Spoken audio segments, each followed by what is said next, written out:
नमस्कार मित्रों and welcome to incredible सनातन धर्म।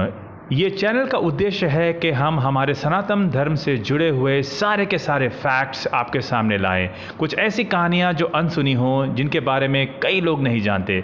तो इसी के ज़रिए हम आपके सामने एक छोटी सी कहानी लाए हैं जो है पेरियाची अम्मा के बारे में। पेरियाची अम्मा को साउथ के लोग एक देवी की तरह पूजते हैं। इनकी जो फोटो है वो आपके सामने स्क्रीन पर आ रही है। जरा इसके बारे में कुछ बात कर लेते हैं।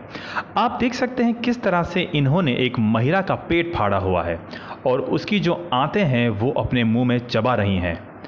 आप देख सकते हैं उनके हाथ में एक त्रिशूल है और पैरों तले एक आदमी लेटा हुआ है। इस आदमी को इन्होंने पैरों तले दबाया हुआ है और त्रिशूल से इसका वध कर दिया है। यहाँ तक कि उनके 4 हाथों में से एक हाथ में आप देख सकते हैं इन्होंने एक छोटे से नवजात बच्चे को उठाया हुआ है। यहाँ तक कि इस तस्वीर में आप देख सकते हैं कि एक महिला अपने हाथों में अपने नवजात बच्चे को उठाकर माता को अर्पण कर रही है। अब हमारे मन में ये सवाल उठता है कि आखिर इतना भयावह चित्र या मूर्ति बनाने की ज़रूरत क्या थी और लोग इनकी पूजा क्यों करते हैं। तो आइए जानते हैं। पेरियाची अम्मा को कई लोग काली माता भी समझ लेते हैं। ये बहुत बड़ी गलती है। पेरियाची अम्मा ना ही काली माता है, ना ही उनका कोई रूप, बल्कि इनका वास्तविकता में साउथ इंडिया में जन्म हुआ था। ये ना ही कोई मिथिकल फिगर है, ना ही कोई किंवदंती है, बल्कि वहाँ की सच में जन्म ली हुई एक महिला जिनको तमिल और द्रविडियन लोग माता की तरह पूजते हैं। पेरियाची अम्मा के बारे में थोड़ा और जानने पे पता चलता है कि ये दाई माँ का काम किया करती थी, यानी जब औरत बच्चा देने वाली हो तो उनकी मदद किया करती थी। उस ज़माने में डॉक्टर तो होते नहीं थे, तो दाई माँ ही उनकी प्रसव पीड़ा में या डिलीवरी के समय मदद किया करती थी। ये भी पता चलता है कि पेरियाची अम्मा मार्शल आर्ट्स में बहुत ही उत्तीर्ण थी। पेरियाची अम्मा से जुड़ी हुई एक कहानी भी सामने आती है।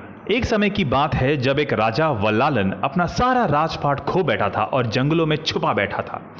उस समय उसकी जो बीवी है, यानी उसकी जो रानी है, वो बच्चे को जन्म देने ही वाली थी। उस समय पेरियाची अम्मा उसकी मदद कर रही थी। जो वल्लालन था उसका भविष्यवक्ताओं में और नक्षत्रों में बहुत विश्वास था। किसी भविष्यवक्ता ने उसे ये कह दिया था कि अगर तेरा बच्चा धरती को छुएगा तो वो तेरी मौत का कारण बनेगा। तो जब बच्चे का जन्म हुआ तो वल्लालन बच्चे की तरफ झपटा और उसे मारने की कोशिश करने लगा। ये देखकर पेरियाची अम्मा को बहुत गुस्सा आया। उसने वल्लालन को अपने पैरों तले रौंदा और त्रिशूल से उसका वध कर दिया। पेरियाची अम्मा को ये बात बिल्कुल पता थी कि रानी का भी ग्रह नक्षत्रों और भविष्यवक्ताओं में बहुत विश्वास था।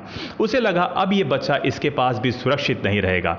वो इतने गुस्से में थी कि उसने रानी का पेट फाड़ा और उसकी अंतड़ियां तक चबा गई। पेरियाची अम्मा ने उस बच्चे को बेसहारा देखकर गोद ले लिया और उसे पाल पोस कर बड़ा किया। बाद में इस बच्चे ने पेरियाची अम्मा के कई सारे मंदिर साउथ इंडिया में बनाए। साउथ इंडिया में तमिल और द्रविडियन लोगों का आज भी विश्वास है अगर कोई बच्चा खतरे में हो तो पेरियाची अम्मा उसकी मदद ज़रूर करेगी। यहाँ तक कि अगर उनकी सगी माँ भी उनके खिलाफ हो जाए तब भी पेरियाची अम्मा हर कीमत पर उस बच्चे की रक्षा करेगी। पेरियाची अम्मा के जो मंदिर हैं वो सिर्फ भारत में नहीं बल्कि मलेशिया और सिंगापुर में भी आपको देखने को मिलेंगे। यहाँ से जो तमिल और द्रविडियन लोग बाहर गए हैं उन्होंने वहाँ पे बहुत सारे मंदिर पेरियाची अम्मा के बनाए हैं। कई सारे आपको उनके वहाँ पे चित्र और मूर्तियाँ देखने को मिलेंगी। तो आप ज़रूर बताइएगा कमेंट करके कि आपको ये कहानी और जो रोचक बातें हमने सनातन धर्म के बारे में ढूंढ के निकाली आपको कैसी लगी। और आने वाले वीडियो में आपको ऐसे कई चीज़ें देखने को मिलेंगी। तो इस चैनल को आगे बढ़ाने के लिए हमें आपके सपोर्ट की ज़रूरत है। तो प्लीज़ इसको लाइक, शेयर और सब्सक्राइब ज़रूर कीजिएगा। और हमारा वीडियो देखने के लिए बहुत बहुत धन्यवाद।